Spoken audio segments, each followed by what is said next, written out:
అందరికీ నమస్కారం. మీడియా సోదరులందరికీ కూడా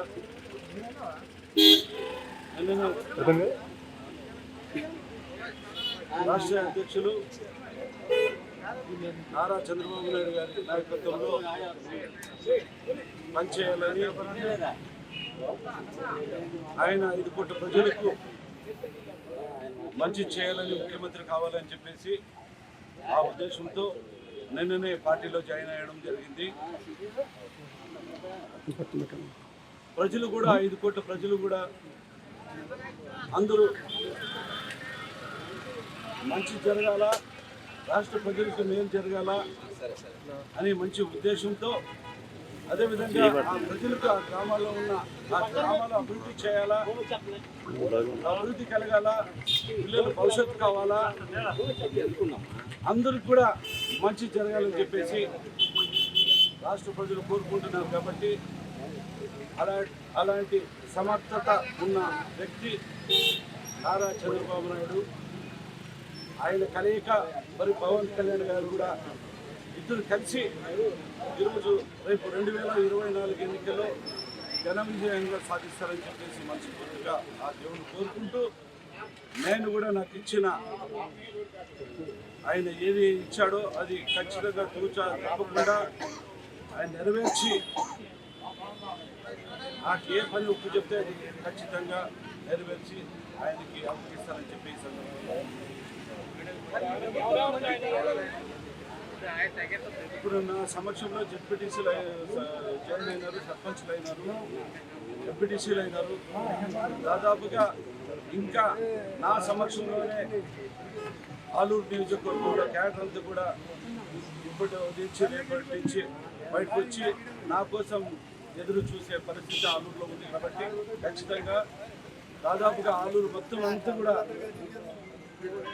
అన్న ఎప్పుడు కాలువ వేసుకుంటే అప్పుడు వచ్చి మేము ఆ అన్న సమక్షంలో నా సమక్షంలో వేసుకుంటామని చెప్పేసి సంతోషం.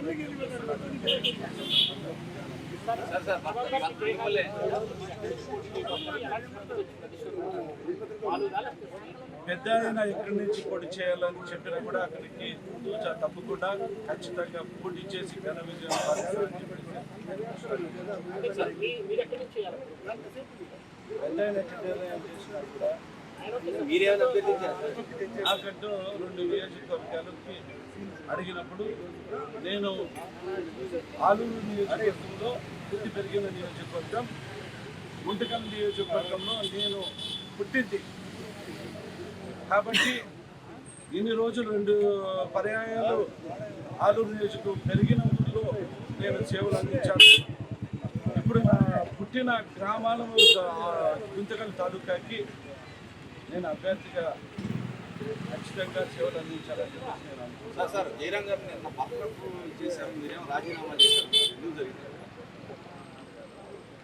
ఇప్పుడు నేను ఆ పార్టీలో ఉన్నాను కాబట్టి, మంత్రిలో కొనసాగిస్తాను కాబట్టి దాన్ని వాళ్ళు ఇది చేసినారు. అంతేగాని నేను కూడా మనస్ఫూర్తిగా నేను ఆ పార్టీని వదిలేసి చంద్రబాబు గారి సమక్షంలో నేను రాజీనామా చేశారు కదా, రాజీనామా చేసిన వ్యక్తిని నేనంతో నా పని ఏముందో నేను ఫస్ట్ రాజీనామా చేసిన తర్వాతనే పార్టీ కాండవ కప్పాను. కానీ వాళ్ళు ఏదైనా ఇచ్చుకుని నాకేమీ ఇది లేదు.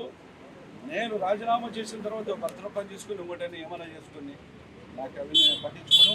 నేనంతో పొద్దున్నే 11 గంటలప్పుడే నేను రాజీనామా సమర్పించడం జరిగింది.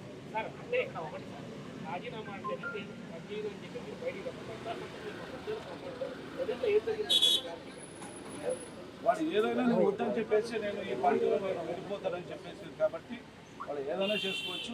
నేను మనస్ఫూర్తిగా చంద్రబాబు గారి సమక్షంలో ఆయనతో పనిచేయాలని చెప్పేసి నేను నిర్ణయించుకున్నాను.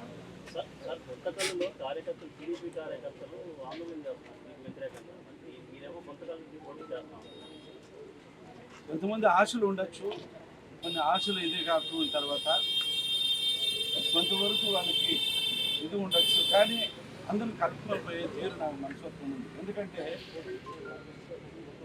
నేను 2 పర్యాయములు ఎమ్మెల్యేగా చేసినప్పటికీ కానీ, మంత్రిగా చేసుకున్నప్పుడు కూడా రాష్ట్రంలో నేను అజాత శత్రువుగానే ఉన్నాను. కానీ ఎప్పుడు శత్రువు లేదు. ఎందుకంటే ఈరోజు ఎక్కడైనా అడగండి, జిల్లాల్లో అనంతపురం జిల్లా అడగండి, కర్నూలు జిల్లా అడగండి, ఈ రాష్ట్రంలో ఎక్కడ చూసినా కూడా ఏ ఇబ్బంది లేకపోయినట్ల ఏ కార్యకర్తకైనా, అపోజిషన్ పార్టీకైనా, ఏ పార్టీలకైనా కూడా ఏ ఇబ్బంది కలిగలేదు తప్ప ఆయన మంచోడు, ఆయన అజాత శత్రువు, అలాంటి నాయకుడు మా నియోజకవర్గాలకు రావాలని చెప్పేసి సంతోషం చేస్తున్నారు. కానీ ఎవరైనా ఇప్పుడు ఒకరికి ఇద్దరికి కొంచెం బాధ ఉండొచ్చు, ఆ బాధ కూడా వాళ్ళకి నేను కన్విన్స్ చేసి ఖచ్చితంగా నా తరఫున ప్రజలు నేను వాళ్ళని పిలుచుకుంటానని చెప్పి సందర్భంగా ఓకేనా. సార్ మీరు చెప్పండి, ఎక్కడి నుంచి వచ్చారు సార్ మీరు? కుప్పం నుండి వచ్చామండి. కుప్పం నుండి వచ్చాం.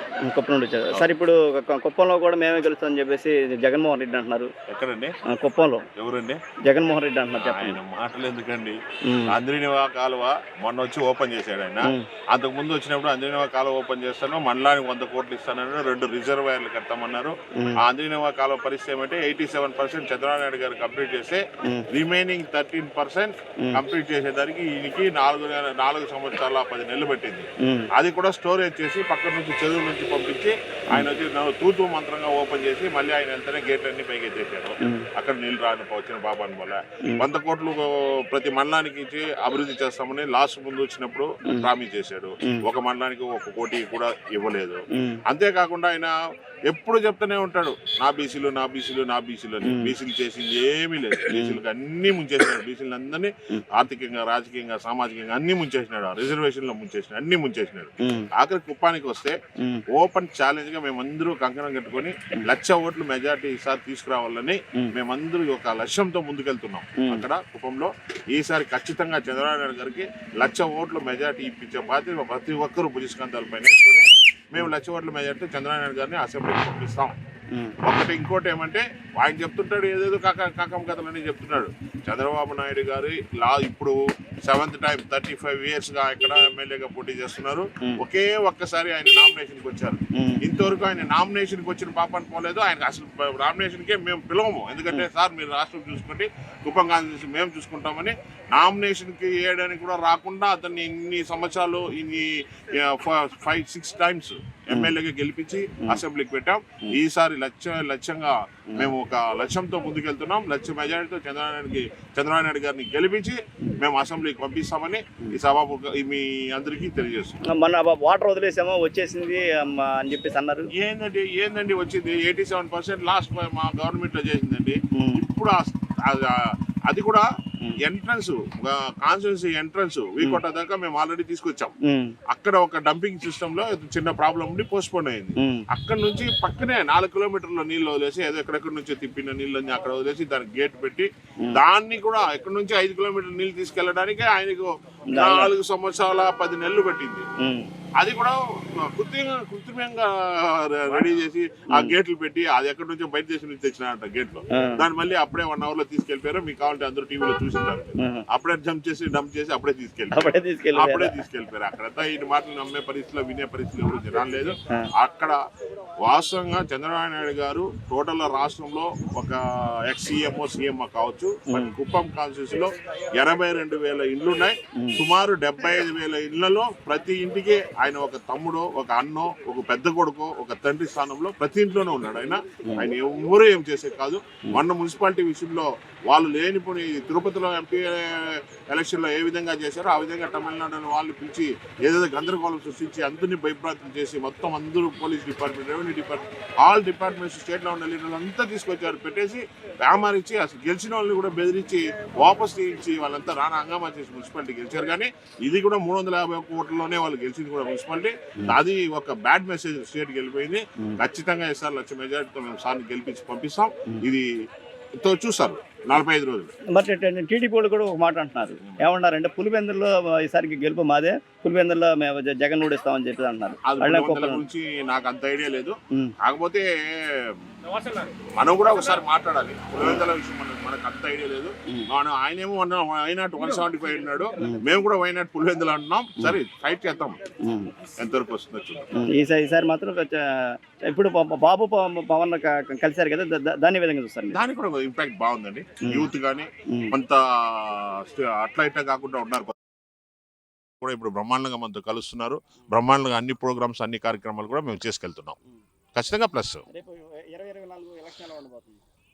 తెలుసు కదండి, ఇది అరాచక ప్రభుత్వం తెలుసుగా, మేము అన్నిటికీ ప్రిపేర్ అయ్యాము. వీళ్ళు అన్ని విధాలుగా సామవేద దండోపాయాలు అన్నీ వాడతారు, అన్నీ ఉపయోగిస్తారు. ఇంకా వాళ్ళకి అర్థమైపోయింది వేవు 100% రాక్షస పాలన జరిగింది, రాక్షస పాలన ఇప్పుడు చేయబోయేది రాక్షస పాలనే. మేము అన్నిటికీ ప్రిపేర్ అయిపోయాం, మేము ప్రిపేర్గా ఉన్నాం అన్ని దేనికైనా రెడీ అనేసి. జగన్మోహన్ రెడ్డి అనేక సంక్షేమ పథకాలు పెట్టాం, అదే మమ్మల్ని గెలిపిస్తుందని చెప్పి సన్నిధిలో ఉన్నారు. అవును, నా ఎస్టీ నా బీసీ అంటున్నాడు ఆయన. బీసీ ఎస్సీ ఎస్టీ అన్నాడు. ఎట్లా ఏ విధంగా బీసీలకు న్యాయం చేశాడో ఒకసారి చెప్పండి. 34% రిజర్వేషన్ తీసేసి 24% చేశాడు. 16,800 బీసీలు నిరుద్యోగులు తయారైనారు. ఒక 16 లక్షల మందికి మనం ఎడ్యుకేషన్ పరంగా సబ్సిడీలు ఇచ్చి ఆయన చేశాడు. కానీ ఈయన ఏం చేశాడో అది అసలు సబ్సిడీలే లేకుండా చేసినాడు. అసలు బీసీలకు 75,000 కోట్లు సబ్ప్లాన్ నిధుల్ని ఒక్క పైసా ఎక్కడన్నా బీసీలకు పెట్టావా? ఓ బీసీ కార్పొరేషన్ ఇచ్చావా? ఎస్సీ కార్పొరేషన్ ఇచ్చావా? ఎస్టీ కార్పొరేషన్ ఇచ్చావా? ఏది ఇచ్చినావు చెప్పు? బీసీలని ఎస్సీ ఎస్టీని కాపాడింది, బడుగు బలహీన అర్జున గిరిజన మైనారిటీ వర్గాలను కాపాడింది ఒక తెలుగుదేశం పార్టీ. పంచాయతీ ఆఫీసు కూడా ఎక్కనోళ్ళని పార్లమెంట్ దాకా తీసుకెళ్లి కూర్చోబెట్టింది తెలుగుదేశం పార్టీలో. కానీ నీ మాదిరి అంతా రెడ్లు ప్రభుత్వంలో రెడ్లు కూర్చోబెట్టి బీసీలకు అన్యాయం చేయడం ఇంతవరకు ఎక్కడ చూడలేదు. ఆ రోజు ఎన్టీఆర్ గారు బీసీలకు ప్రియారిటీ ఇచ్చారు, ఈరోజు చంద్రబాబు నాయుడు గారు తెలుగుదేశం పార్టీ బీసీని మోస్తుంది. బీసీ అంటే తెలుగుదేశం పార్టీ అంటే బీసీ. దీంట్లో ఆ రాష్ట్రం అందరికీ తెలుసు. దాని ఎఫెక్ట్ ఇప్పుడు మీకు అనుభవిస్తున్నారు. 2 రోజుల తర్వాత మీకు తెలుసు. సార్ ఇప్పుడు బీసీకి దాదాపు 100 పైన కార్పొరేషన్లు పెట్టారు కదా.